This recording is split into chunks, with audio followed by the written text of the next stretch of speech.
Hello everyone, so today I want to show you guys how to take these paddle shifters for either the new Corvette or the ZL1. I believe it's also for the new Corvette, but for the 2017 or 2016 and up, the 6th gen ZL1s, you can order these nice carbon fiber paddle shifters. And this is the one. This is not the stick-ons. This is the actual ones that will replace your factory ones. And I couldn't find any information on how to actually take this, module out. It's the clicking module, and install it onto this one, right? So I was able to get it onto this one, and I'm going to show you guys the simplest way on how to do this. It's actually very easy. Once you know how to do it, it's very easy. So what you're going to do, let me put this one aside. We're going to put these guys aside. Here is the actual factory module, and there's a pin up top here. All right, and then to access that pin, there's a little opening over here. You just get a flat screwdriver, and what you're going to do is you're going to push the pin up from the bottom, right? Get it in there, and bang, there we go. And now you can see that the pin is up.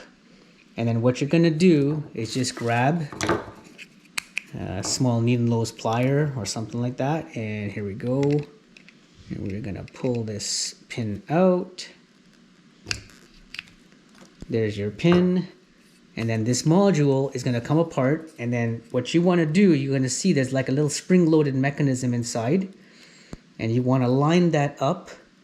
So you're just going to remember how it's lined up. So you're going to see a piece of white plastic here, and the tip of that spring is going to go on top over that plastic.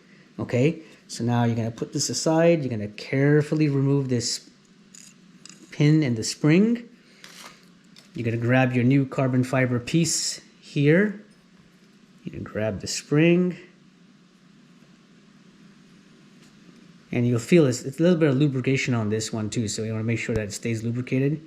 You're going to pop the spring in place. There's a little slot where it's able to move in and out. Then you're going to carefully put that white piece in, and you're going to push it over.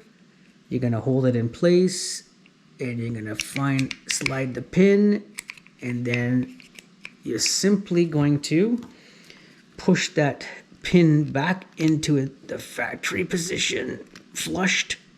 There we go. So pin is now flushed, and there we go. It's working. So now it's ready to put this paddle shifter back in the car. So hopefully that helps you guys that have got this, and let's go have some fun.